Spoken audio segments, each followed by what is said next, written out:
Assalamualaikum warahmatullahi wabarakatuh. Perkenalkan, kami dari kelompok 4. Di sini kami akan mempresentasikan hasil diskusi kami.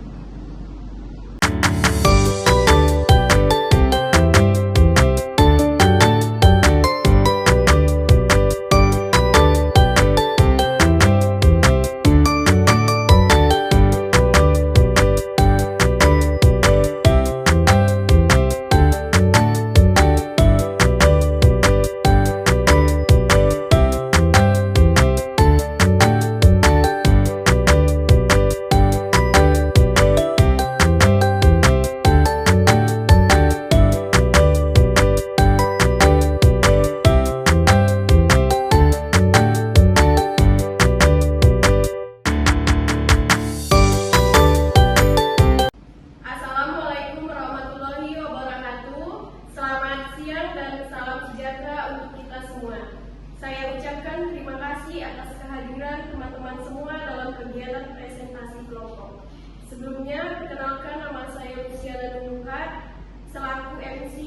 Jadi, pada kesempatan ini kita akan menyimak pemaparan materi dari kelompok 4 dengan judul Kewajiban Puskesmas dalam Implementasi Akreditasi. Untuk memulai kegiatan presentasi ini, saya persilakan kepada moderator dari kelompok 4, Nur Aisyah. Untuk memandu jalannya presentasi kepada Nur Aisyah, saya persilakan. Assalamualaikum warahmatullahi wabarakatuh. Selamat siang dan salam sejahtera untuk kita semua. Saya Nur Aisyah yang akan bertugas sebagai moderator dari kelompok 4 pada presentasi hari ini. Seperti yang telah disampaikan oleh MC, topik yang akan kami bahas adalah kewajiban puskesmas dalam implementasi akreditasi. Sebelum memasuki sesi presentasi, izinkan saya memperkenalkan anggota kelompok kami.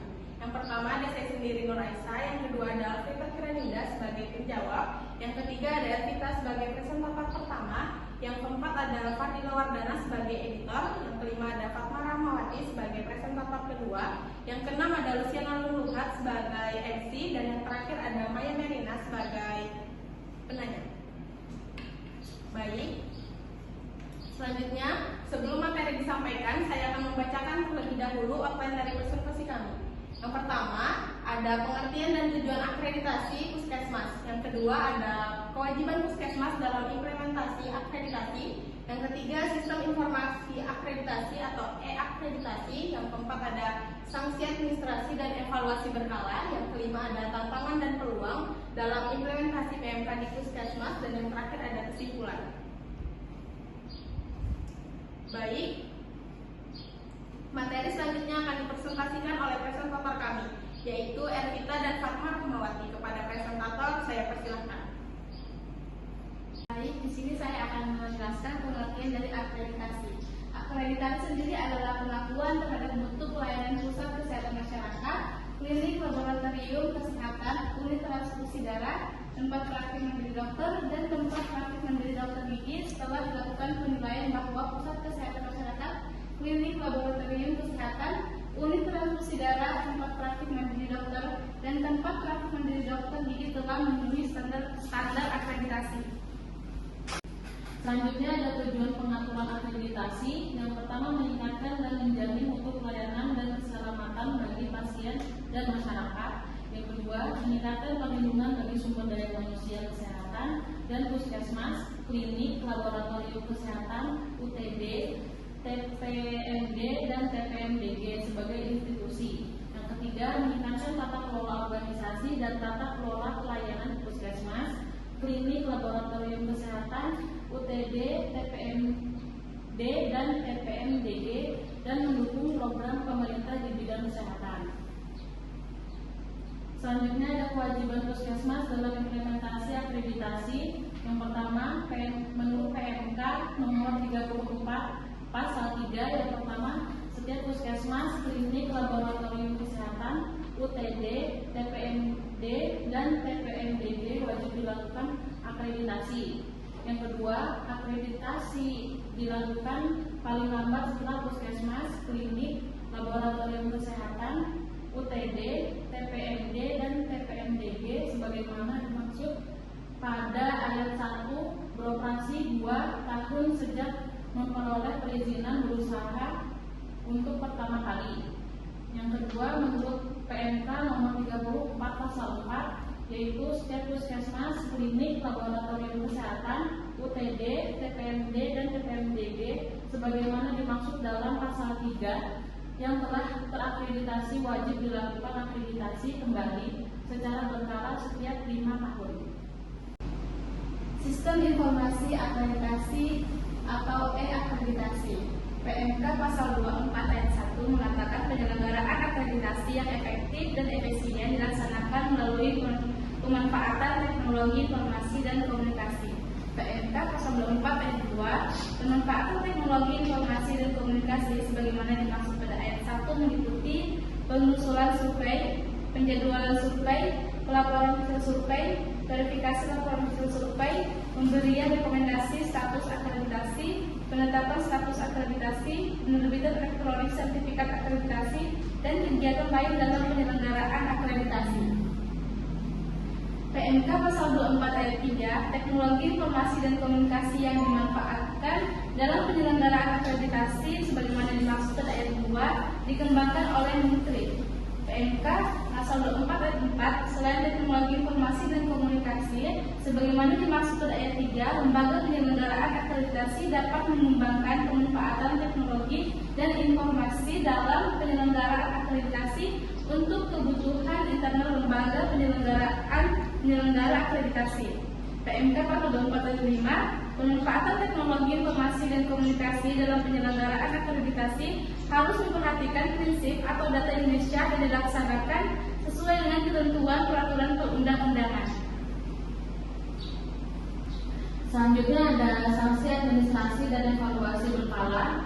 Menurut PMK nomor 34 pasal 31 ayat 1, yaitu dalam pelaksanaan pembinaan dan pengawasan sebagaimana dimaksud dalam pasal 30, Direktur Jenderal dapat melakukan penyesuaian atau pencabutan penetapan status akreditasi atau rekomendasi pelaksanaan kembali survei akreditasi kepada lembaga penyelenggaraan akreditasi apabila ditemukan yang pertama, ketidaksesuaian status akreditasi berdasarkan standar akreditasi pada saat validasi. Yang kedua, adanya pelayanan kesehatan yang tidak sesuai dengan indikator nasional mutu berdasarkan laporan melalui sistem informasi dan atau ditemukannya tindakan yang membahayakan keselamatan pasien.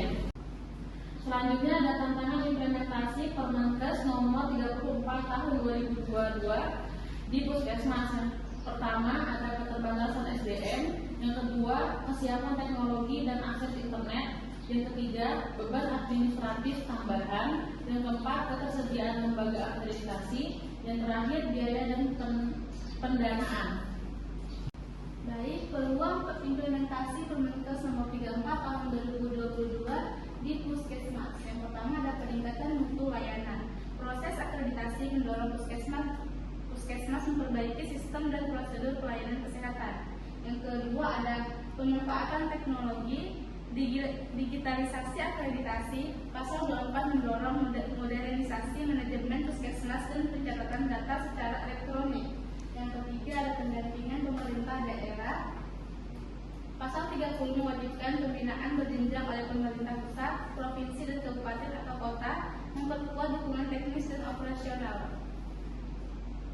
Yang keempat ada kesempatan pembelajaran internal. Akreditasi mendorong staf untuk memahami standar mutu, indikator kinerja, dan keselamatan pasien, meningkatkan kapasitas internal. Dan terakhir pengakuan pelayanan dan kepercayaan publik. Status akreditasi memberikan kepercayaan lebih kepada masyarakat terhadap pelayanan puskesmas. Baik, kesimpulan dari presentasi kami hari ini adalah akreditasi merupakan kewajiban bagi setiap puskesmas dan fasilitas pelayanan kesehatan lainnya sebagai bentuk pengakuan terhadap mutu pelayanan. Tujuan utama akreditasi adalah untuk meningkatkan mutu pelayanan, keselamatan pasien, perlindungan tenaga kesehatan, serta tata kelola organisasi. Implementasi Permenkes nomor 34 tahun 2022 menghadirkan tantangan seperti keterbatasan sumber daya manusia, kesiapan teknologi, serta beban administratif dan biaya. Namun terdapat pula peluang besar berupa peningkatan mutu layanan, kepercayaan publik, pemanfaatan teknologi, serta dukungan dari pemerintah daerah. Sistem informasi akreditasi atau e-akreditasi mempermudah proses administrasi dan pemantauan akreditasi secara digital. Evaluasi dan sanksi administratif diterapkan guna memastikan pelaksanaan akreditasi berjalan secara sesuai standar. Baik teman-teman, kita akan memasuki sesi tanya jawab. Kami persilakan kepada satu orang perwakilan yang ingin menyampaikan pertanyaan.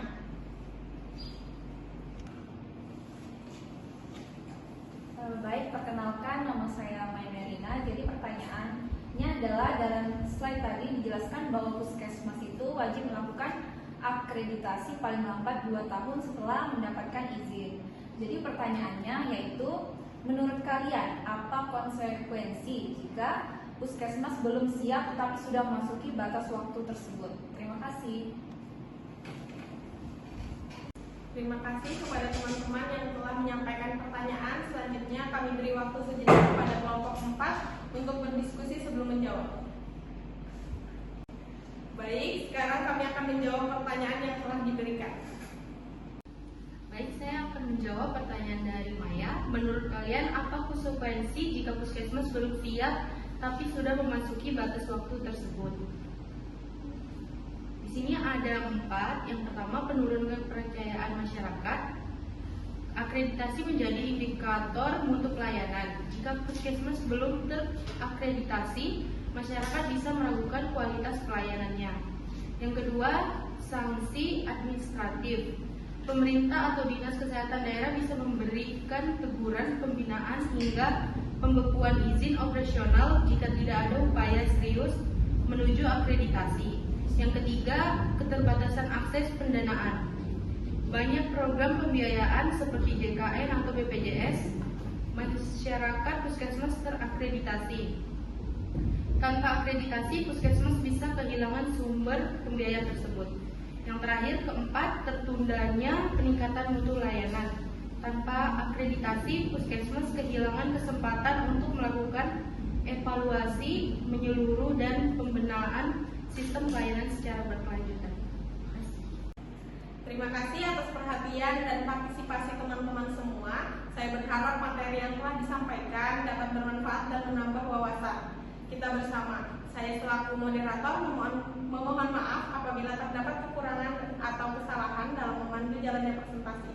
Wabillahi taufiq wal hidayah. Wassalamualaikum warahmatullahi wabarakatuh.